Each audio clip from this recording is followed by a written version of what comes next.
For over 50 years, people have come to see the Sharks play. Talent, skill, speed, intelligence, elite-level athleticism. That's not these guys. Biased, one-eyed, opinionated. More often wrong than right. They make up for their complete lack of talent with pure dribble, gibberish, and enthusiasm. This is the E.T. Stand Podcast. Do we have a problem, Sharks fans? 2 from 5. Arguing fans, a lot of heat on Coach Fitzgibbon, and some even more irate podcast hosts. Welcome to the E.T. Stand Podcast, the only show that isn't hitting the panic button, even though I'm not quite in camera. There we go. It's a bit amateur hour, isn't it, Lats, to not be in the camera? Hello, Lats and Franco. We're holding Matthew out for a second. He's off the bench and coming in hot. This is the Cronulla Sharks fan podcast that lets it's talking to the football. We are live on YouTube, Facebook, and Instagram, I think, if I've gotten the button working correctly. But you never know with me and the tech, do we, Stephen? Never know. All I know is my head is aligned with Lats and yours is not, so... Oh, hold on. That's true. Yeah, there we go. Yeah, there we go. Well, you guys are a bit low, actually. I was giving the guys a hard time for that on the chat. Anyway, get involved in the comments tonight. If you think our heads aren't aligned, then let us know in the comments. And if you do have any commentaries on the Sharks or you would like us to talk to anything, do go feel free to do that. And if you want to use the super chat function tonight with me in the host chair, we can make Stephen sing a song if you like. Maybe make him sing the Transformers theme, lads. Yeah, but I'll be up. I'm going to put the super chat in right now. I'm going to donate a few dollars. All right, fair enough. Well, if you want to donate, I'm going to use the money. We're going to use the money to buy Chris Kelly a new bloody microphone so that he can sound a little bit better on this damn show. So tonight we have the return of the prodigal son. We won't get him in just yet. We're giving him a little bit, and we're giving him the opening segment and the floor. Lats is going to give us all the news making social waves in social media. We're obviously going to preview the Manly match, which is becoming a bit of a crunch game for the Sharkies.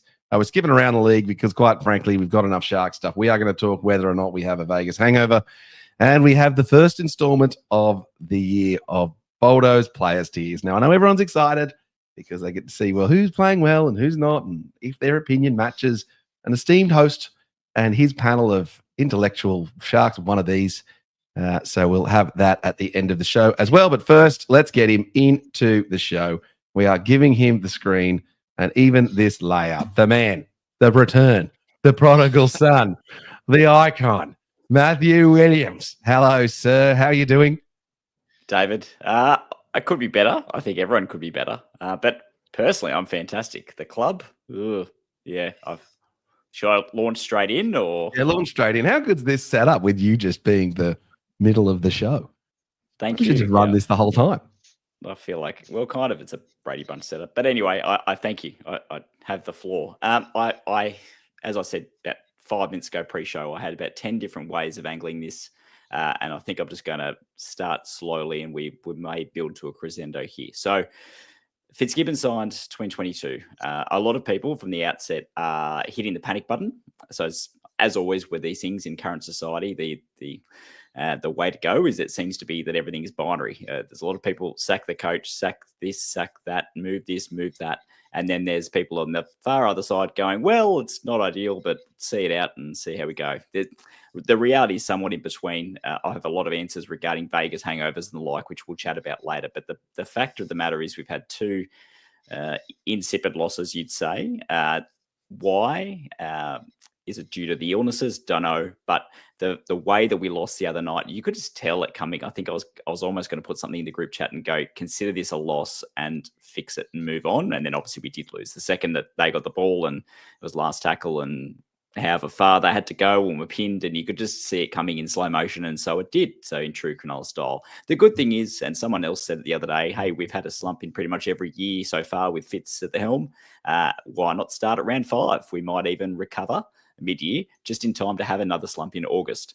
But we'll see how we go there. But there's so many things going on right now with this team, and it's raised a lot of things, especially hot on the heels of the fact that people going, oh, gee, we did well against Penrith. And I'd argue, looking back at it, I don't think we did. I was very disappointed in that cast because it was still the same errors over and over. And I was like, is this team capable of doing it? People are like, oh, the team didn't play well, but if they play well, they just win. It's like, well, are they capable of playing well against big opposition? Would you argue the Bulldogs big opposition? Yeah, they bashed us. Did we stand up? No. In the Raiders game, were they affected by a short turnaround? Sure, maybe, but the Raiders had the exact same conditions that we did. And we beat them in Canberra in hotter conditions on a narrower field only about a month ago. Yeah, it was a trial, but we were playing, I suppose, our first grade team against their first grade team. And anyway, trials schmoles. I'm all over the shop here, but we have lots of problems. I'm not the one to fix it.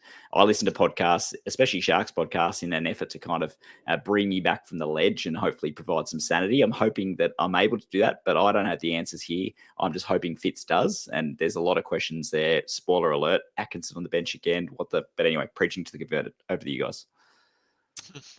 Geez, that's a good take, Williams. So I said on the fence. There was... You sat on the fence. You're not saying it's not panic buttons. 5 minutes. It was 5 minutes of no take, and I'm half pressing the panic buttons and half kind of like just strapping in, going, well, let's wait and see. But yeah, we're on the road for another 5 weeks, and gee, it could get ugly.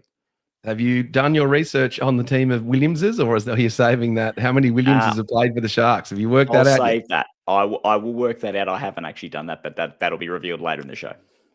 All right, what are you going to do that whilst we're doing one of the other segments? You're going to go work it out. Take me long. Yeah. So, all right, anyway, fair enough. That is below any kind of level of niche importance right now. We've got bigger things at play. Maybe if we win a few games and we get back into happy land and we're looking for content, we might be able to pull that kind of sideshow action back in. Fair enough. All right. Well, surely. Well, maybe we put a team of Williamses up a team against a team of Scots, so we can play all the different Scots from and see how they go. Scotty F. and Porter, captain, number 7. Scotty Sorensen. Just trying to think. Are there any other Scots? Scott Latino? Leon Scott. No, that was bot. No, mate, not that I can think of. Can't think of two. Get them in the comments. Are there any Scots that you can think of that played for the Sharks as well? All right, Matty. Well, thanks for that take. There's an interesting perspective, and I think that is right for most Sharks fans. We should be just, it's round 5, guys, round 6. So we're okay. It's interesting though. I was thinking about this after the Bulldogs loss, where everyone was flying high. Everyone was thinking how good the Sharks team are after beating the Bunnies and beating the Cowboys, and then losing the Bulldogs. It's such a sports mantra to ride the highs and lows of your team, and after losing the Bulldogs, it's, throw the baby out with the bathwater, like, oh, we're no good anymore. But it's still the same team that beat the Cowboys and beat the Bunnies. So you can sort of go, yeah, don't worry about that. Wash that away. Just rinse, repeat. Let's see, get our intensity back up again. But then you lose the next game. Another game probably should have won.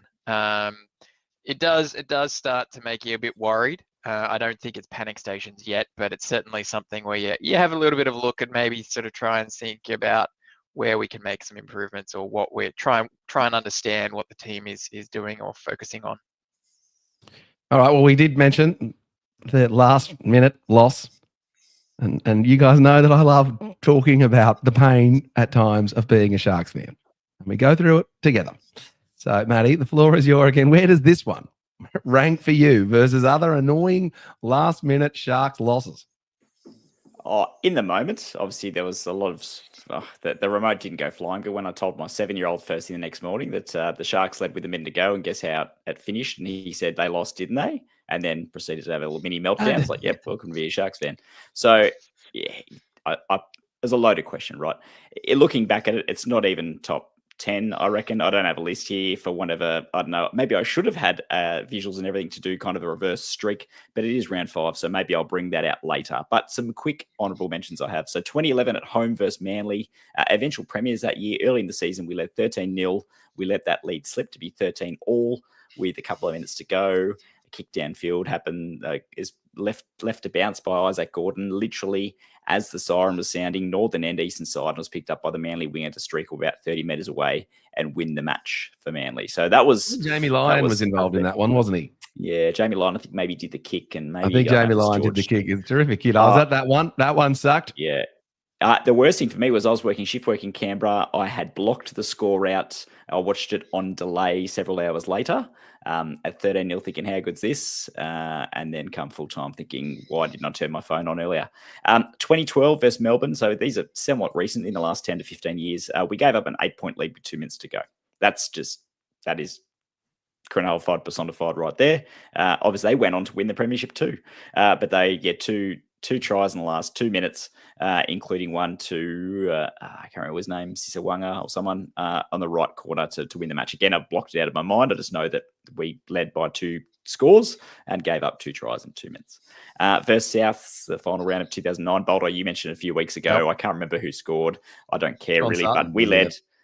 Yeah, I think so. John Sutton was there. We conceded right on full time, and I think that lifted South off the out of the wooden spoon position. Versus Melbourne at home, round 1, 2003. Billy Slater's debut. We led 22-0, and then Matt Guy scored right at the very end to steal it after the lead changed a few times late on. Heaps in 2007. We lost so many games by 4 points or less. Some of them were at the death. One particular against the Tigers. I think that was golden point, so that doesn't quite count. Versus the Titans, round 4, 2015. We were 0-3.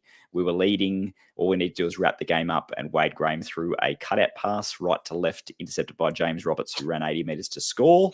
And that was all she wrote there. That had a bit of a happier ending, though. We turned things around. Sean Johnson at Shark Park in 2015. Raiders, round 1, 2022, when Matt Moylan popped a field goal, and then they scored literally the last play of the match again to win that. How many of these are there? Oh, and this is just the tip of the iceberg. Really. The last one I've got was, this is a bit of an old one. Raiders on a Friday night, Shark Park 2003. We had a slump to start the season, 8 losses in a row or something silly. Then we won 3 matches in a row, including a win over Newcastle and Newcastle. I think people were going, okay, they made the finals in 02. Chris Anderson, they've turned the corner. We dominated Canberra in this match, but we couldn't kick a conversion. Noddy having another horror night. Oh, the Noddy one. Yep, I remember. I think Shavovsky kicked like 5 or 6 penalty goals just to keep him in touch. And then a couple of minutes from full time, they just towed it. Nothing kicked through. It kind of ricocheted a few times, and they scored at the southern end, and that was that. So, yeah, I'm sure there's plenty more to comment on. We might need a bit of a pick-me-up this week. I know there hasn't been a Chronicles for a while. We will try and cover the 05 68-6 win this week just to cheer everyone up. Yeah, let's cover 68-6 win on the Chronicles. Well, look, what do we conclude from that is the Sharks fans, we have been through these heartbreaking losses numerous and many times before. We are well travelled in dealing with this problem, and we won't talk about Lats having to watch the 1999 prelim final 3 times. All right, let's get into the... Certainly we've been trained to not think we won until the final siren. Oh, even after the final siren, I still think we can lose 2016. All right, let's go through some of these comments. Tomo came through in the comments whilst you were speaking, Matthew, on YouTube saying, don't mention Sean Johnson. So he will applaud you for not mentioning that one, because that one was pretty painful. SJD in the comments has said we could have mentioned Bo Scott. SJD, Bo Scott, I don't think he should make any Sharks team. I don't think we're putting him in it. We've got a bunch of comments here about people talking about players that they think should get picked. So we'll cover Gigaplex, Dan Fitz. We'll cover those comments when we get to the team list. And we've got a couple of comments on Instagram. So Shark Cage, there he is. Let's put these Eagles to shame. Agreed. And sadly, I can't put the Instagram comments live up on the screen. So you just have to take my word for it. There's literally hundreds of thousands of Sharks fans. You'll just have to take my word for it that they're all commenting on the Instagram. All right, Latsy, you ready? Yes, Matthew? Nothing to add from me. Sorry, I did mention Sean Johnson, so we'll just pretend like we're not mentioning that either. Let's do 68-6. That'll be so good as we do that. But all right, so then moving on to the next segment. You want that one. There we go. We want that view. Lats is going to take us through all of the hot topics in social media that Sharks fans will want to know about or might not know about this week. Alrighty, 3 of our junior rep teams have qualified for finals footy after strong performances at Sharks Stadium over the weekend. Our Lisa Fiala side beat the Tigers in a gritty 18-14 victory. Our Tasha Gale girls succumbed to the Tigers in a 16-14 cliffhanger, whilst our SG Ball lads downed the Storms in a high-scoring 40-36 thriller. Our Harold Matt's side smashed the Dragons 38-16 at Jubilee. However, the Eels winning on Sunday saw them relegated to 9th position and missing a finals berth. So well done to all our junior rep teams and good luck going forward. The high-flying Newtown Jets were brought crashing back down to earth, getting absolutely thumped by the Raiders, 42 points to 14 in Canberra on Saturday. The Jets looked good early with Hapapuro scoring in the 4th minute before the home side went on an absolute try-scoring rampage, outscoring the Jets 7 tries to 3 with Adam Cook slotting 7 from 7 goals. The Jets get a chance to make amends when they take on the top-of-the-table Warriors in Auckland at 11 a.m. this Saturday. There's been plenty of heat on Coach Fitzy from the Sharks fans across the socials this week, given our average start to the season. Many fans stating we have not had much growth over the last 3 years and not enough changes are being made, and that fans are done if they don't start seeing these changes soon. With a small number of fans claiming we should have taken Flano back before signing Fitzy. To be honest, though, boys, I think it's BS. When you come into a coaching position and are fairly successful from the get-go, that growth will be fairly slow and unnoticeable. I think we've shown growth. That was evident with last year's finals campaign. I think Fitzy would be happy to have the heat on him rather than the playing group itself. So in Fitzy, we trust. Beware the wounded eagle. Concerned Sharks fans have come across the socials after Melbourne's thrashing of the Eagles, stating that they're very nervous for this week's home away from home matchup against the Eagles in Perth. They believe we should beware the wounded eagle, and especially on neutral soil and not at Sharks Stadium. Personally, couldn't think of a better opportunity to silence the critics, get our season back on track, and especially given the much shorter turnaround and the injuries that the Eagles have this week. We have an opposition fan, lads. We have an opposition fan preview coming this week. Yeah, we've got that coming this week. I think we might even we've got ex-Manly Sea Eagles cheerleader Kelly Burke is joining us on the ET stand to give me a hard time. So that'll be fun.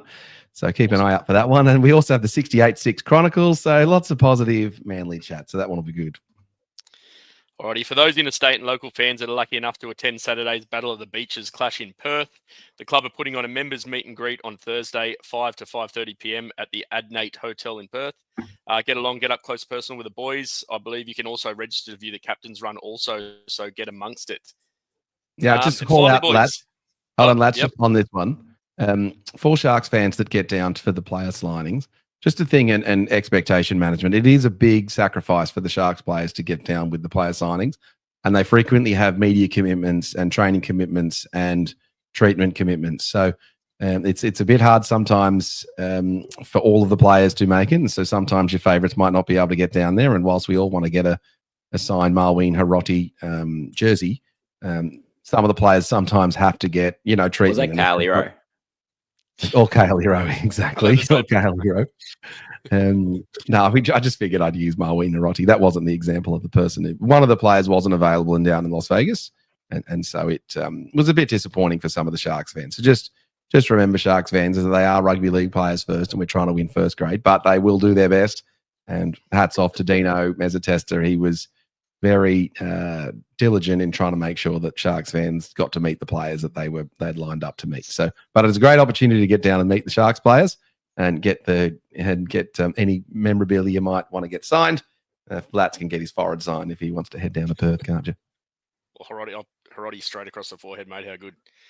All right. Just this Hiroti Hero thing, mate. This is Finau Finucane 2.0, isn't it? Yeah, it is. Might need to put some background info. We touched on it slightly last debrief episode, but now that the man himself is here in Boldo, maybe he can enlighten us. So there's an Instagram video from us in Las Vegas. And if you haven't followed us on Instagram, go and do it, because some of our match day commentaries and things, a bit of different content there. We spent hours lining up or being down and present at the Sharks fan signing area. And Chris and I decided, let's just go do a video where we walk along and we say something to all of the different players. And I'd from a distance, I'd worked out who the players were, but I hadn't really looked. And the 7th player in the list, I'd only seen the back of his head, and I thought that it was Kale Hero. So then when we're going along the lineup of people, I'm like, hey, Dan Atkinson, hey, Cam, hey, such and such. Oh, and here we are with Kale Hero, and it was Marween Hiroti. And so he took it particularly well. It was very funny. And so now when we ever see you, Marween Hiroti, we're like, it's Hero. And so, yeah, poor me made a complete fool of myself in front of the Sharks players, and they absolutely loved it. And then I was just moving on. So it was very funny. But all right, well, look, the distraction, and let's just talk about it, the distraction of Las Vegas. Is that actually a thing? Latz, you mentioned it in the social roundup and leading into this was your subject. What's your take on is Is there a Look, mate, Vegas hangover? Do we have one? Is there a problem? I think we do. I think we've got fallout from Vegas, and I just wanted to put it to you boys, like 5 weeks into the comp, where you see it, and was it a good idea that we went? I personally, no. I don't think it was. It was good from a club perspective and a marketing perspective, and it was good for the fans that went. But 5 weeks in, we've come back with illness, like multiple illnesses through the playing group. Weeks on from there, we're not training as a whole group because there's still illness through the camp, and not to mention all the travel that we knew we had coming into these first sort of 10 weeks of football. I from a season perspective, I don't think it was a good idea. Franco, you're typically a nice voice of doom. Do you agree with lads?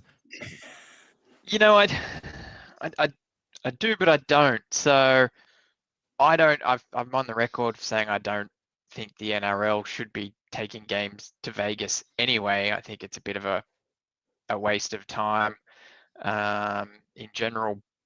But given that they are doing that, I think that the Sharks being involved and going was very important. I think that was something that we needed to do to prove that we are one of the elite clubs in the competition, that we want our brand showcased. And I think that is kind of an important thing. Look, you don't win premierships in June. So look, I don't think we can blame Vegas specifically. We obviously have a bit of a rough draw with the various travel we've had to face. But I mean, look, Canberra went to Vegas and they're doing fine. Maybe they weren't unlucky as us to get, bouts of COVID and influenza on the way back, but ultimately, we've got to put our names up in lights. It's the old argument of like the Broncos traveling, or the Roosters doing all the promo stuff. You want to be those clubs that get your sponsors front and center. That helps get you the money. That helps attract new fans. We should have gone. We did go. We can't look back on that anymore. It's something a little bit irregular, but ultimately the club and the players should be conditioned well enough to. It's 6 weeks ago now. It should be long gone. Matty? Ifs, buts, and maybes, I suppose. Yes, we should have gone to Vegas. Yes, every team's going to have a chance. You were there. Everyone spoke how highly about how good it was. Yes, there's no doubt that we are experiencing the fallout now that appears that illness and the like and fatigue and travel and whatever else, it hasn't helped. But also, too, could that have occurred on another occasion? Yeah, probably could. We've had illnesses go through the team before. Other teams have had the same thing happen. So, look, it is what it is. Each team's going to get that experience. World Club Challenges still occur. They're usually about 2 or 3 weeks before the season rather than, let's say, 1 with the round 0 experiment. We didn't start on fire in World Cup Challenge year, Matty. Yeah. And then it wasn't until the Melbourne match that you and I watched at Northies when they actually had a real match where they started aiming up. They started slow that season. It's not unheard of for the Sharks and get distracted. Yeah, true. And the 2017, you're right, wasn't a good start until they got a bit of rolling. It was a season that never really got going. So, yeah, is there a correlation? I haven't done the stats there. It is what it is, though. Super Rugby, terrible sport, but they used to do all kinds of travel to South Africa and Japan and all that stuff and seem to somehow make it work. So, yeah, it is what it is. We've just got to deal with it now and hopefully make amends while we're on the road and then sort our poo out in the back end of the season. Have you say in the comments, should they have gone to Vegas 5 weeks on? Was it a mistake? What about the rest of the draw? And the fact that we're traveling to Perth and we've had trips to Canberra and North Queensland and all these sort of other places. It's certainly compounded all of those problems, hasn't it, Matty?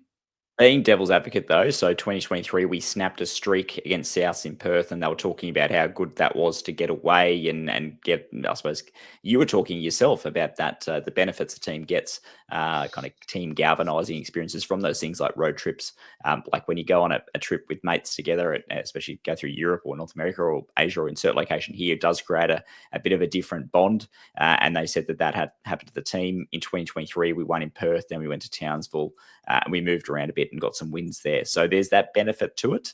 and the team and everyone else is talking about the togetherness. Everyone that went around was talking about the togetherness of the team.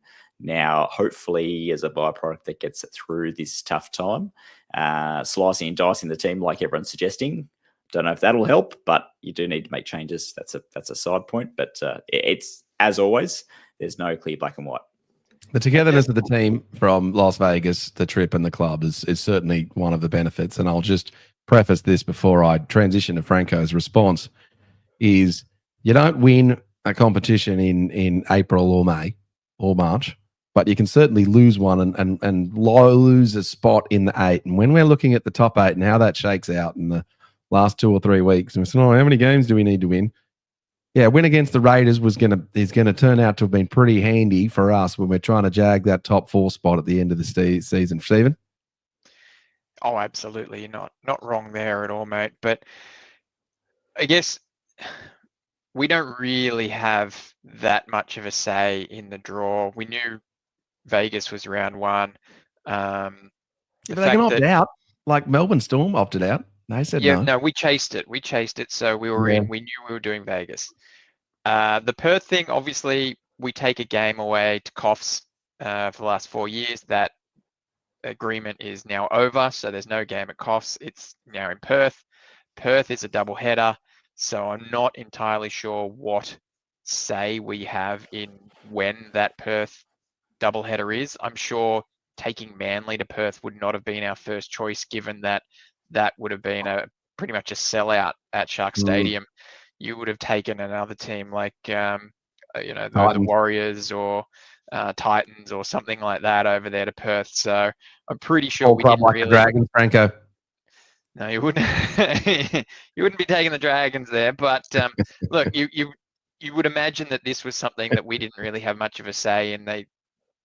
We would have been nominated to go to Perth and been told that this is when it works best for the 4 teams involved, and so sort of got to like it or lump it. And as far as travel is concerned, look, we played the Raiders, and yes, they were just at home, so it's not the same, but they're now going up to Darwin, so they've got a bit of travel as well, as another Vegas team. Travel is just part of the game these days, and I think you've just got to get with it. Like, hopefully, eventually, I'm a fan of Perth being included in the NRL. It's going to be a regular occurrence at some stage where teams are traveling over to Perth every second week. So I don't think it's something that we need to focus on so much. It's the 6-week gap that's the punish, right? That's the one that's going to hurt. And again, it's an NRL draw. There's not much we could have done about it. Now, omens, Lats, your flag's fallen down. Yeah, I know, mate. When did that happen? I hung that up. At about 5 o'clock this afternoon, and it fell down during the intro video. Oh, did it? I didn't even notice it. Goodness me, I didn't notice that happened. I didn't notice that until now. Tomo's threw in the comments saying, by the time we get to Shark Park, we'll have notched some wins, built some confidence, and we'll be back on track. That is certainly true. And SJD, the coach Fitzgibbon, has come out and said, you can't spell Hiroti without Eero, so you were close, Boldo. Oh, thank you, SJD. If we were giving out prizes for best comments, I think that's up there. That would win. Yeah, that would win. All right, let's get into the Manly preview for, what is it, a Saturday night match. Let's pull that one up. All right, so this Manly preview is brought to you by Miranda Hotel. This is no hidden gem in the Shire. It is an icon with an epic match day feed and that $7 schooner offering during Sharks matches. There is no better way to watch a Sharks match if you can't get down to watch them live, and you can catch a train home afterwards, can't you, lads? Yeah, mate, yeah. Yep, definitely catch a train home afterwards. You jumped onto that one, lads. Yeah, cool. Jumping, yeah, all right, cool. All right, well, let's preview this Manly match. Matty, form, history against the Manly Seagulls. What have you got for us? Obviously, against Manly, it's terrible. 99 matches, 29 wins for the good guys, 68 for Manly. Yeah, we know that. We've already covered this before. Yeah, I know. I just forget every time. It still surprises me. it's even a tail up when it comes to points. We've scored 1,625. They've scored 2,134 for those playing at home. Omens, though, neutral venues, I suppose not including finals. We've won 3. They've won 1 of the total 4. The most recent was on the Central Coast in 2020 or 2021. I'm just bringing that up now. That was at Central Coast in 2020. We won 40 points to 22. So is that an omen? Hopefully. We used to have a kind of, we only win against Manly. Sorry, us versus Manly at Shark Park. We win pre about 2008. And then the flip side, they only win at Brookvale. That's changed a bit lately. We've had a good record under Fitz against Manly away from home at Brookvale. They've beaten us, obviously, including that one in 2023 where we almost came back from 30-0 down, but didn't. So a bit of a reverse heartbreak there. We almost were the ones stealing it. So yeah, that's the form. We haven't played them in Perth, so make some history, boys, and turn this season around, please. All right, let's check out the team list. And I've just realised that I've only got 3 heads on the team list, so one of us is going to get booted out. So sorry, Matty, you're out of the show for a minute. I think we can hear you though. Say hello. Hello. Yeah, we can hear you. So you're just a voice. You're just the voice from God. All right, let's go through. Do you want me to read out the team? No, yeah, right. You can read out the team. Hold on, I'll cue up the music. You ready? Music. All right, team list. Go, Matthew. Yeah, No, it doesn't work when you do it. Hold on, I'm gonna. Yeah, it doesn't work if I've got to do the team list. For some reason, it just doesn't. This doesn't line up, does it, Franco? All right, so the Sharks team list. Sorry to cut you off, Matthew.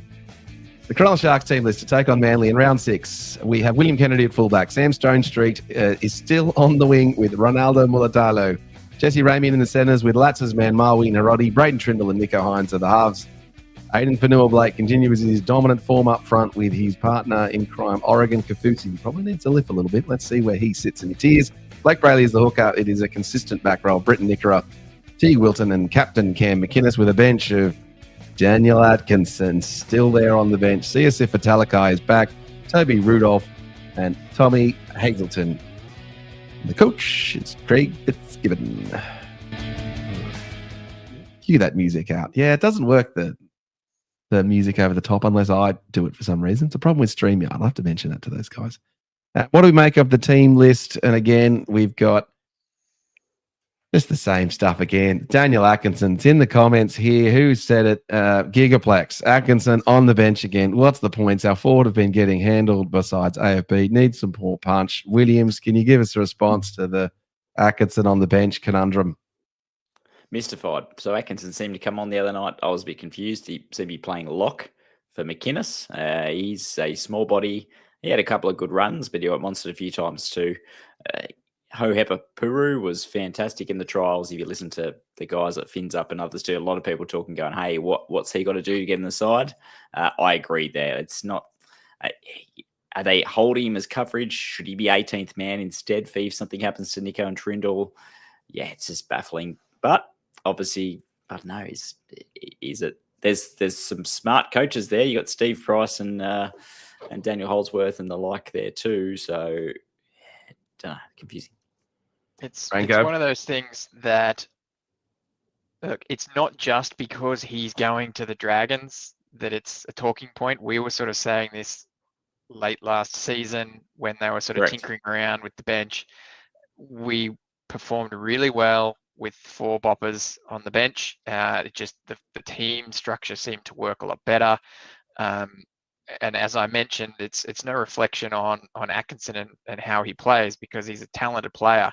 He just doesn't fit there on the bench, right? It's as I said in a previous call, we've victims of our own success. We work really well when we've got 4 big guys on the bench. And looking at that extended bench, I'd practically take any of them over Atkinson on the bench at the moment. And I think it's crazy that they're not being considered more seriously.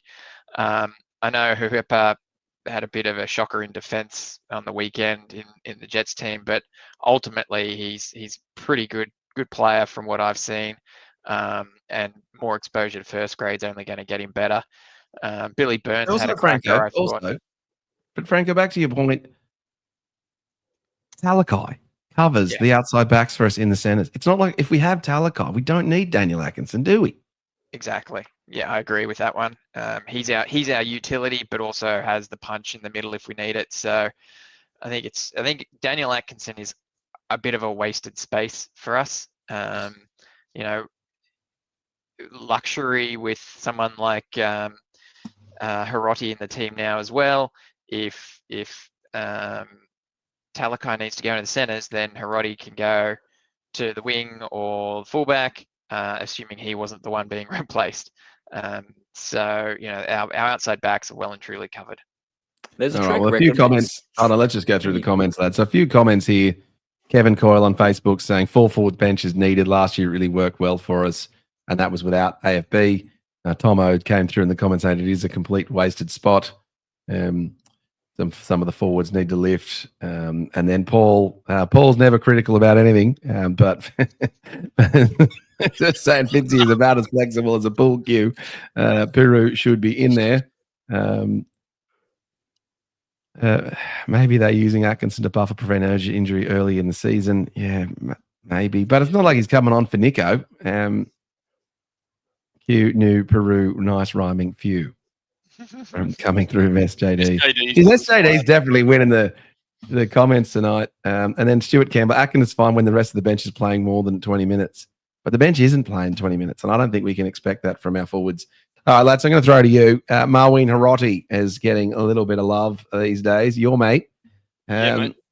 With people even calling out, well, if where was it? Wait, let me find this comment. If Ero, who was it? He said Ero. If Ero's comes back, do we play Marween Hiroti and drop? Yeah, there it is. SJD again.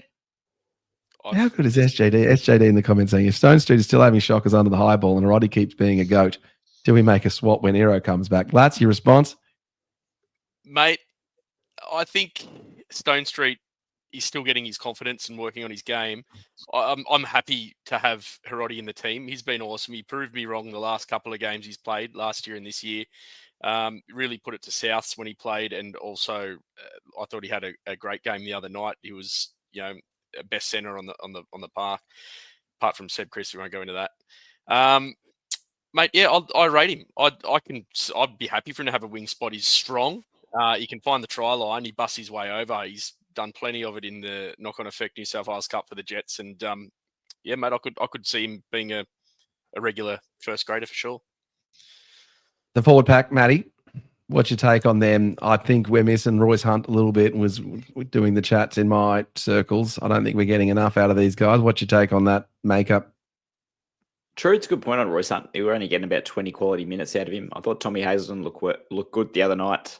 I thought that there was obviously that Oregon Kafusi seems quite divergent with opinions. A lot of people saying he was no good. Some saying his second stint. People looking at the stats, and I agree you do have to look at the stats. That saying lack of hit-ups, lack of meters. It was during a period where we did we have 50% possession. I'm not sure, but yeah, none of them are standing up. You'd basically say that none of them are going with AFB, and that's the disappointing part. I thought that AFB would up the standards of everyone. Toby Rudolph looked gassed again after a couple of minutes. Obviously, he's coming back from injury, and that's typical Toby. Back end last year, he was looking good. So hopefully he can find something. Hopefully Oregon can find something.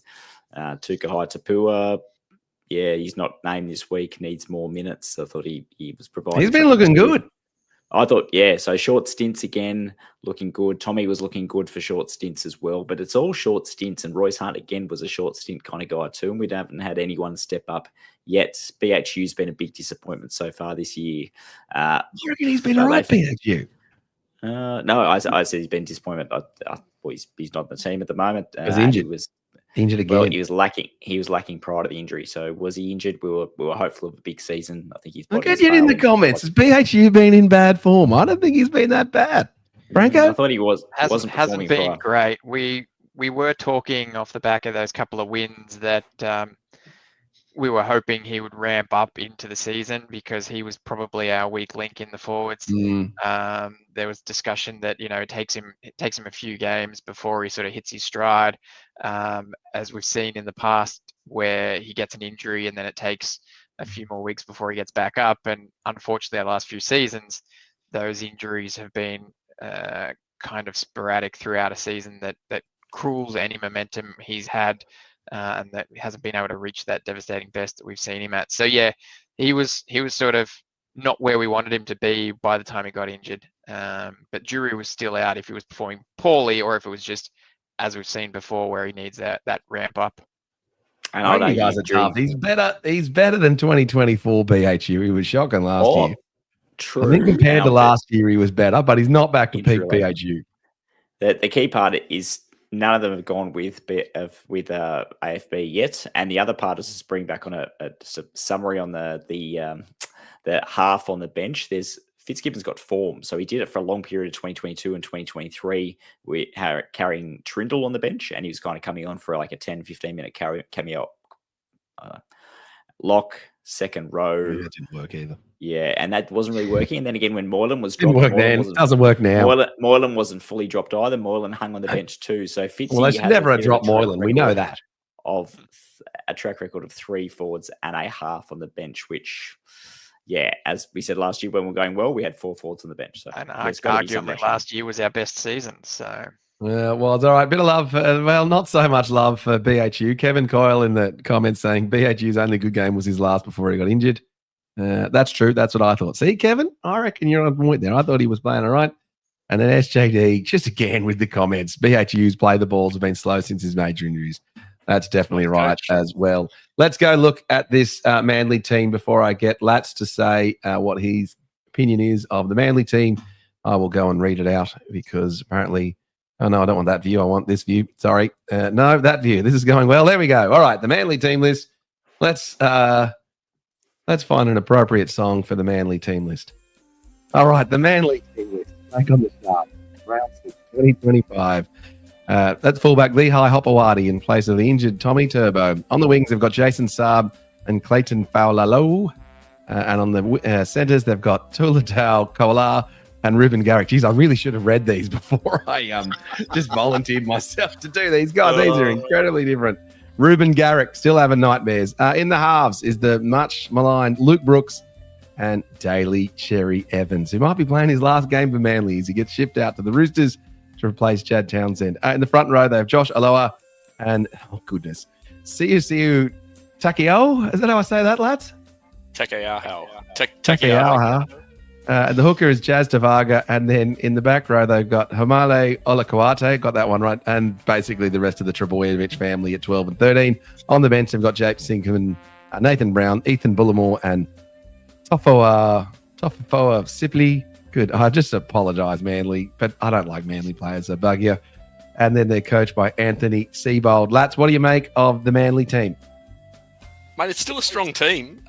They've still got their halves. We're going to have to be really careful of Brooks and Cherry Evans. Dully's going to want to have a big game. He's going to want to, give back to the Manly crowd. They've still shown their support in him, which we saw the other day. Lehigh Hopewadi is starting to find his feet at fullback there. You've got Jason Saab, who we know, he's got legs, and Kohler can find the try line too. It's still a pretty strong team to play, and I think our halves are going to have to be really on to match it with theirs. Ranko, they can't win without Turbo, can they? They can, and they have. I just hope they don't. Look, never write off the Eagles, not against us. It's just something I've been conditioned to accept. They're just our However, team, aren't they? it is a blow. No, Trebojevic. That said, it's not as good as if he went down 5 minutes into the game. So they have had time to sort of strategize and work out what to do there. So yeah, I wouldn't count them out. They've still got a heap of good players there, but it is going to be, one of those scenarios that if we do lose or if we do find it hard, there's always that argument of were you against a team without Tom, and they still beat you, or you still couldn't, put a score on them. So it's going to put a bit of pressure on us either way. Yeah, their results so far, Matty, they beat the Cowboys in the first round, then lost to the Warriors, which was a bit of a surprise, and then got past the Raiders, who we couldn't beat the Eels, that's nothing, and then got pretty soundly, comprehensively beaten by the Storm. The Storm just raced out a few tries at the start of that. What do you make of the form guide? you can't make anything. It's all over the shop. And I suppose that many times we've played Manly historically, although Fitz says don't look at the history, and our form at Brookvale shows don't look at the history. But yeah, I don't know. I'm not convinced that our form and their need to bounce back as well, especially if you look at the 2023 game, they bashed us at home and they got up to a 30-0 lead, and goal kicking is really what kept us we got back to 30 points to 26. I think that scored 6 tries and should have been 36-0. And I think Tommy Trbojevic wasn't playing in that one either. So the 2019, obviously different side, but 2019 semi-final, Paul Gallen's last game, they had 1 million players out and ambushed us. They're capable of doing it again. Having said that, under Seabold, it's a different prospect than under Hasler. So, yeah, the opportunity is there. It's just, are we fit and up for it enough? All right, well, we'll get everyone's tips. Get your tips in the comments. Franco, I'll start with you. Sharks, what's going to happen? I'm going with a nervy victory. It's going to be a close one. I think we're probably going to. I think the Eels will score first try, then we'll score and keep in front for the rest of the game, but not by much. So you're saying the Eels are going to score in the Manly versus Sharks match, and that's how bad Manly are going. Well, that's the only time that Parramatta can score. So what's going to happen? Dylan Brown's just going to run onto the field, grab the ball, and run down the end and score and go, yeah, we finally got a try, guys. We've got to win. Knowing us, we're probably going to lose to the Eels when we face them too. But anyway. It's a couple of weeks away, isn't it? We'll just quickly go through the comments here before I get Maddie's tip. There's a Mazdad in the comments. Well, I hate Manly too. Harley, I hate the Seagulls. Not too many of us going to this one, Stuart. So Stuart Campbell's going to the game. Who's going to the game? We're going over Friday. There was a bunch of us went to Vegas, so none of us getting over, Stuart. But I hope you enjoy the game. Dial into the debrief. Stuart's got a corporate box from memory when he mentioned it last time. Oh, did he? Yeah. Oh, must be nice. Corporate box. Some lucky for some. And then a lot of people were heralding the poo colour for Manly's team list as we read that one out. And Harley is tipping the Sharks, who will bounce back in Perth. Harley never losing faith. Really wrong. He's really wrong, Harley. Really wrong. And then Kevin Coyle saying Sharks by 10. Matty, what's your take on the match? Against every fibre of my being, I was going to say Manly by 4 in a frustrating one, but I'm going to change that. I'm going to say Sharks by 8. Sharks by 8. Sharks by 8. Lads, you got any bets for us this weekend?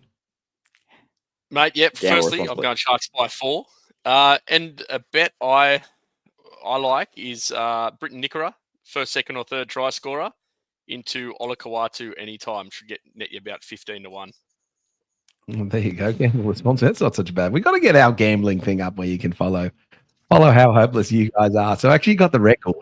You guys are always saying, "Oh, look how many bets I won." And like, oh god, if I believed you guys on how many bets you won, you'd be freaking millionaire. Chances are you're about to lose. Chances are you're about to lose. All right. Paul's come through in the comments saying it's the Pride jersey version 2 with the DCE saga. Sharks by 20. Manly are typically a pretty good club with dealing with adversity and a bit of pressure on them. Just not diversity. Adversity, not diversity. And then SJD again with the comments. She's SJD's on fire tonight with the comments. Fitzy's record against this mob is 4 from 5. And I agree. I think the Sharks will bounce back because they certainly need to. If we're 2 from 6, starts getting a little bit struggling. And here we go. SJD's not SJD. Stuart. Yeah, in the open boxes with fans who run a plumbing business. Did in the last game too. Ran into Sam Tagatese traveling with some dolphins. What's the business, Stuart? We'll give them a plug. Plumbing business. Maybe they want to sponsor the ET stand. They're sponsoring someone to get a box. But yeah, no, I guess we should consider ourselves favourites and we should hope to win. We spoke about how last week we would have probably won if Talakai and Wilton were in the team. They're back. The team is definitely better than what we were looking like last week. And with Manly and their injuries, it should be. But like I said, it's just that Manly factor that it just has me on edge. So fingers crossed. Might have another one of those. Oh, it's the greatest performance in Manly's history, going over with all the pressure on them with DCE and missing their star player, Tom Turbo. You're writing the script, mate. Right, there it is. And if you need some plumbing services, it's No Probs Plumbing. Stuart, are they in Perth or are they everywhere? Where are they? You can give us the rundown there. And then SJD's hammering you here, Lats, just saying Lats betting for a Manly player to score. Dead to me. Mate, I'll wait till what I had in the Canberra game then. Don't tell me you had that fool to score any time try and then he got the try and got you up. Surely not. No, not at all, mate. Oh, goodness, you better. Oh,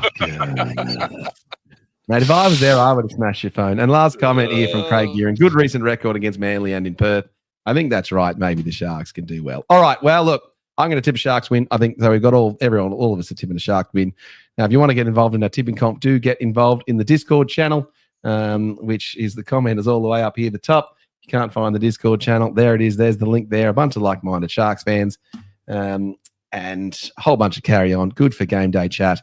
And we do a Sharks tipping comp in there where you basically, I think everyone's tipped the Sharks so far in the tipping comp, though, haven't they, Franco? No one's tipping against us just yet. Everyone's going to win it this year. Yeah, everyone's going to be a tie with Harley. All right, let's go through. All right, so Sharks, if you're looking for inspiration, it is now time for the most inspirational segment in all of Cronulla Sharks media. It is Boldo's Tears. Lats, do you want to give me an intro for this bad boy of a segment? Well, look, this is not the salary cap. It's not the Dally M's. It's who's giving us the best output right now based on position, expectation, how much we pay them and should be getting, and a view from a bunch of Boldemans. That's right. Segment's brought to you by Morgan's Cronulla. Oh, All it your is. stockbroking and share trading needs. It is. It's a power list. That's right. Let's start. I actually did a ticker up for our little sponsor for this too. Where are they? Let's just see if I can go find that. There we go. I was meant to do. Hey, look at that. There you go. Look at that. This segment is sponsored by Morgan's Cronulla. For any stockbroking or share trading needs, go to morgans.com.au/Cronulla. Yes, indeed. Thanks for that lovely introduction. Guys, this is Boldo's Player Tiers, where me and an esteemed panel of Sharks fans get together and rank the Cronulla Sharks players based on their performance and output. I know the Sharks players, they get nervous when they see Boldo's Player Tiers coming out. It is an indication of where we sit. So we're going to go through those, and then the lads are going to give their view on which ones they agree with and disagree with, and typically they disagree with me a lot.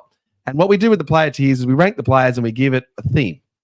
So this month's theme is, well, the Premier League, because I've been in England watching some soccer, and so it is Boldo's player-themed Premier League edition. So let's get to it.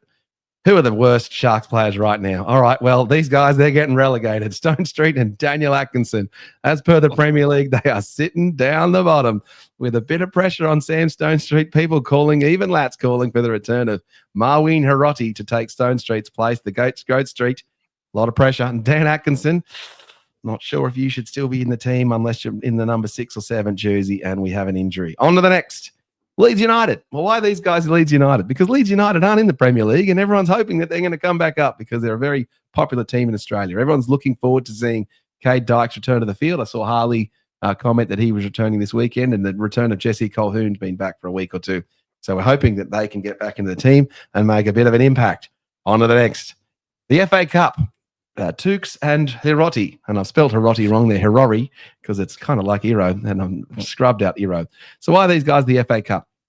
Because there hasn't been that much interest in the FA Cup over the last few years, but this season in the Premier League, there's been a heightened interest in the FA Cup, and those matches, like these players, are starting to get interest. So there's lots of talks around Tukes, around his performance and what he can do, and just an impact as a large player off that bench. And Hiroti's even seems to have convinced Lats that he's actually quite good. So Tukes and Hiroti sitting above those guys. On to the next. Crystal Palace. Now, these guys, why are they Crystal Palace? Well, Crystal Palace have been in the Premier League for 10 years and they've just been sitting around in there, kind of, you know that they're there, but doing nothing special, but not getting relegated. So Kafusi, Big Tom Teague and BHU sitting on the Crystal Palace tier. Kafusi's dropped a couple. I haven't been impressed with his form this season. He could have been higher coming into the end of last season. On to the next. Manchester United. So for those that don't watch too much Premier League, Manchester United used to be good. Now they kind of suck, sitting close to the relegation zone. So Ronnie, you have had not a good season by your standards. Talakai, we're just not getting what we were out of you the last few years. And Cam, yeah. Okay, on to the next. Manchester City, the champions, the dethroned champions. So Nico Hines, Braden Trindle and Brails, way down on the tiers that you might expect. Way down. Just like Manchester City, who were the Premier League champions last season, way down. We're just not getting anything like what we would get from them. But I do believe in you boys. You can come back. Next, Aston Villa, Rudolph and Ramian. They're charging and storming right now. I was pretty impressed with Toby Rudolph last week and the last week before that. He's been playing very, very well, and I've been liking what I'm seeing. And Ramian, whilst he's got some nervous hands, and I feel this one, he might get a drop, and he's still got that form in him. On to the next. Harry Kane, Sione Katoa, and KL Iro on the next tier. Why are those guys there and so high up? Because Harry Kane left Tottenham, and then basically since they left, they haven't been any good. And so much like Tottenham, we haven't been any good since Sione Katoa has left, and we looked really skinny with KL Iro out, who's in good form. So I'm calling him the Harry Kane because Harry Kane went to Germany and left the Premier League. On to the next. Arsenal. Will Kennedy, been having a pretty good season. Very consistent. Almost up there. But like Arsenal, can never quite be champions these days and never quite make it, but he's in pretty good form, and I'm pretty happy with him. Second last year. Well, you kind of saw it coming. The Nottingham Forest, the new kid on the block, the big AFB. There he is. Second on the tiers. Not quite the champion of the tiers because I've seen a little bit of petulance, and sometimes he gets a little bit aggro. And then lastly, well, they're Liverpool. They're champions again of the Premier League. Britton Nakira, top of the tiers. There he is. He's been in top performance for the Sharks this season. That is Boldo tiers. What do you think, boys? This is my player rankings for the Sharks. Who's playing well? Who's not? One of the masterpieces, Franco? Who moves up? Who's down for you? Mate, I don't know much about Premier League. Like, where's the golden child of Wrexham? You know, let's get them in there because that's all anyone cares about these days. But you know, can't deny Britton Nicker at the top there. I think it's a little bit hard to have Katoa there close to the top, having not played a game all season. But aren't we missing him? Of course, we're missing him, but therefore he's moving up the tiers. His status and how important he is to us as a team. I'm also rising. Yeah, well, fair call. Fine, I'll let you have it. But I'm also curious if this is based on last week's game or the season so far, because I think someone like Mulatalo should be higher. He may have had a bit of a couple of dropsies last round, but ultimately he's been pretty good. Talakai, a bit hard on him with his injury and his worst concussion. Other than that, he's done what he needs to do. Cam's been trying his heart out. But yeah, look, you're right. You called it. If I'm just going to move someone around, Ramian's been a bit of rocks for me for a couple of weeks now, so he's probably dips down. And I think that's sort of where that goes. And if I'm moving anyone up, Stone Street didn't have a great game last week, but he's bottom. I don't think it was a bottom tier. Well, someone's got to be on the bottom, Franco. Well, someone maybe. Does that mean we need two down there? I don't know. Like I said, you clearly agree with Atkinson on the bottom, though, don't you? Well, I do. I do, but not because he's playing poorly. I think he's been playing pretty well. It's not the right fit for the team. Fair enough. Matty, what's your take? Who moves down for you? Down? I'd probably put Nico down, but I can see the Manchester City theme. I'm also congratulating you for not including Jack Williams or Royce Hunt. I was expecting to see them pop up. Given your previous experience of putting guys in tiers and no longer play for the club. Also, I agree that Ronaldo probably should be a little bit higher. I think he has performed, apart from I think it was the Bulldogs game, he had a shocker. He's gone all right this year, and agree that Dan Atkinson, it's not his fault. It's just his role that he's playing. He doesn't quite fit the team. Lats? Mate, I was surprised not to see Todd Carney at the top of the list, given your history with, with just putting Todd Carney in there. AI and whatnot, just throwing him in. Mate, I don't follow the Premier League, and I think your tiers look like a marital aid. But I think Jesse Ramian for me is way too high. I think these last couple of weeks have been quite poor, and given it was a milestone game for him 2 weeks ago, I was really expecting him to come out and have a blinder. He didn't, and he didn't last week either. And I'd move probably Teague Wilton up, mate. I think Teague Wilton's been good. He didn't play last week due to illness, but I thought he's been pretty strong. Oh, you'd swap Jesse and Teague. Yep. Yeah, fair enough. All right, let's get through some of these comments. SJD is saying that AFB should obviously be on the top. Franco, has he got a claim there to be the top Sharks player now right now? No, I don't think he does. I don't think he does. Like, if you ignore the stats sheet, like, I think there's a lot of people being wowed by his meters gained and definitely post-contact meters.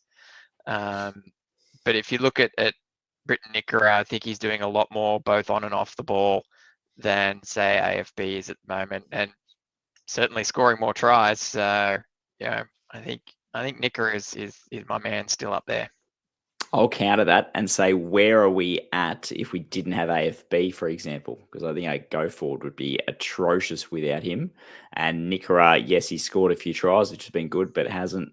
I don't know if he's been affected by illness as well, but he hasn't been providing the same output that we've seen previously. Playing devil's advocate, mate. We didn't have him last year, and we did pretty good. We thought we were a pretty mammoth pack. So maybe the fact that he's there, others have slackened off, or we haven't quite worked out how to share the load. I think there's something a bit odd going there, because we sort of looked at Kaufusi, Hazelton, Teague. We were thinking we were world beaters last year. So I think also had a forward heavy bench then, Franco, too. Correct, mate. We did. All right, let's do through some of the other comments here. Bit of love for Teague. Teague is SJD in the comments saying Teague has been one of our best this year. Should be higher up. That's probably fair. And Stuart Campbell saying Ramian should feel lucky. He's so, I would say Hiroti outplayed him, and Hero has been our best this year. Well, that's why Hero was so high. I think, Stuart, that's the highest I've ever put Kale Hero. Lats, am I a bit harsh on Captain Cam, just continually putting him kind of middle of the tiers, aren't I, really? We're used to it, mate. We're used to it. You're a harsh judge when it comes to Cam. But no, I think that's pretty fair, middle of the tiers. He does a lot of work in defence and whatnot, but he's not the flashiest, is he? No, it's not the and then flashiest. Lastly, either after a game. And then Paul's come through. Kaufusi should be in a new side, Rotherham. Yeah, that's a bit tough on Kaufusi. We've had a few comments come through in the Instagram channel, which I'm trying to keep an eye on. Darbcore 59's calling out that Hiroti will be man of the match. Was man of the match last year in Perth and should be again. Fingers crossed. And also was Darbcore 59's come out supporting Ueli as well, saying that he got injured. And so he hasn't played as well. So that's fair enough. So, so apologies for the Instagram gang. We can't get your comments up on the page. If you want to watch us on the full screen, you can do that. Go over and do that on YouTube. All right, well, look, we have a lot of bit fun with that. I can't claim to know all the answers, and it is conjecture and discussion. So that's the whole point of this. It is completely ridiculous, and in many ways, it's just a discussion point. But I am pretty convinced Nicker has been in good form, and Fanua Blake is clearly up the top somewhere, and Kennedy's been in pretty good form. And we're missing Katoa and Hero, so I'm going to stand by my tears, lads. All right, as we move on, so thank you to Morgan's Cronulla for sponsoring that segment, that power list. All right, any other business, lads? Anything we missed? Normally we do Kelly's Around the League segment, which we're not doing. Did Chad Townsend get dropped? Did anyone look at that? Chad Townsend did get dropped, yes. So he was dropped from the young kid. I don't remember the young kid's name at the Roosters there. Who came off the bench, I think, last week and did pretty well. So Townsend's been dropped, which is a little bit sad to see, but they've lost a few games, so the coach is trying mix things up a bit. Obviously Chad's a little bit maligned at the Sharks, but he's a Sharks junior that's come through the ranks and won us a premiership, so always feel for him a little bit. He did pretty well up in North Queensland. Sort of dropped off a little bit towards the end there. Father Time might be starting to get him a little bit, but I do think he's got a bit to offer the game still, so probably be back at some stage through the season. But yeah, looking maybe more towards a bit of a behind the scenes mentoring role at the Roosters there. We got dropped for the Cowboys and now dropped to the Roosters. I don't think he was expecting to play. Thank you, mate. Oh, is that who? Yeah, right. All right, lads. Any around the league news for you? I thought it was funny with Clint Gutherson last week. Obviously, in the lower grades, you touched on it. Dykes played his full 80 without getting injured. Colquhoun played a couple of stints there, about 40-odd minutes. So they both got through unscathed, which is really good to see. Hopefully that continues, and as you mentioned, we get to see them back in first grade sometime soon. So yeah, pretty exciting stuff. Matty, anything from you before we round out the show? What have you got for us? A few things. So there's an interview out with Matt Rogers on the James Graham podcast. Having read his book recently and heard a few interviews with him, I mean, he's one of my favourite Sharks players of all time. Most of it covers the same ground, but there's a few different takes in there from him, which are always interesting. He had a huge offer from the Bulldogs, who were trying to offer him playing in the centres. Back in 2001 when he left, he reiterated again that if Chris Anderson told him he was going to put him at 5'8", give him a shot there, he would never have left Cronulla. And a few other things like that. Yeah, Matt Johns in there. Matt Johns, Campbell never signed him. Still the worst signing. Anyway, yeah. So, but as he said, to Chris Anderson's credit, he didn't BS him. He could have just said that when he turned around and said no, same as John Lang. Hey, you're the best winger in the world. And I suppose there's an analogy here, which he drew to the Nico chat and all that, in that he wanted to play further infield. John Lang said, no, you're the best winger in the world. And the partnership you got with ET is one of the best centre winger combinations in the competition. And that is basically one of the key attacking threats that this team has. If I break that up, what cost is it going to be? And that's where a lot of these things, people turn around and go, move this player here, move this player there. There's always an unknown, I suppose, byproduct of those things. So we've got to be careful of that. So it's an interesting listen. Not that James Graham needs any extra listens, but it's some stuff out there. Also, Kelly did tell us that a few things happening in the English rugby league space. They've just announced another Ashes tour. Not a full tour like they used to back in the day, Kangaroos tour, that is. It's just games between Australia and Great Britain rather than against Wigan and the like. But already the third match in Leeds is sold out. The second match at the new Everton Stadium, which looks really spectacular. Not quite the same as the Vegas Stadium, but still a brand new stadium, is almost, or they're expecting to be sold out for game 2. And game 1 is at Wembley. And they've sold, I think, 60,000 tickets before it's even gone to public release on Monday. So obviously interest in the rugby league space in England for the first time in a while. And an article I was reading just then when I was chopped offline, kind of aligned to Super League in the English Super League. The NRL looks like it's Sydney Morning Herald article, looking to put in a 33% or buy 33% stake in the English Super League and reconfigure it to have a criteria. So there'd be 6 of the big English teams with 2 of the French teams, so Toulouse and Catalans, and 2 other teams that meet certain criteria. Sounds very Super League-esque.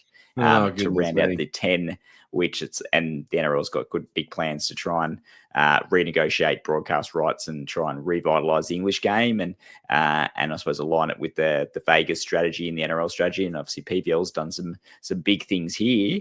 It'd be interesting to see what happens there. But as soon as I saw criteria and a quota of teams, I was like, oh, this is interesting. So that's a side point. That's the English game, but that's all from me. All right, Lats, what's your criteria for a good week ahead? What else you got for us? Mate, not a great deal, to be honest. I covered most of it in my socials. There was one thing that I did leave out of my socials, though, was a nice little backup by Mace on Nico Hines, where he came out in the media defending him earlier in last week. And yeah, it was just a nice little touch, and it seems to have gotten the focus of the media off Nico a bit. It seems to be more on Fitzy now, which is probably what Fitzy would want. Yeah, it's a bit of heat on Fitzy. So, as we know, I believe in you, Fitzgibbon, so I'm sure you'll be fine. All right, look, the Sharks play Manly Seagulls, 3 p.m. Australian Eastern Time, 1 p.m. local time at Optus Stadium, Perth. If you can't get there live, which most of us won't be able to do, you can obviously watch it on KO. Other than that, we will be live. When are we going to do the debrief, Franco? Are we going to wait for all the matches to finish, you think, or should we just go straight after? What do we think? Never decide that, can we? Yeah, it's always difficult with the 3 p.m. game because some people are still running around doing things. But yeah, Rabbitohs and Cowboys afterwards. Let us know in the comments if you're listening to this later whether or not we should do it straight after full time. It's either half an hour after or a whole game after. We'll see. We'll see. All right, that was the ET Stand podcast. We'll also be out with our Chronicles episode. Matty, you're going to do 68.6. Yes, 68.6. And I think there were some people who were interested in that, so we might try and record that tomorrow night or Thursday night, depending on availability. All right, sounds good. And we'll be out with the opposition fan preview as well. All right, well, that was me, David Boldeman, your ET Stand podcast host. For Stephen Franklin, Scott Latino, and the returning Matthew Williams. It's great having you back on the show, legend. We will see you guys soon. Up, Cronulla.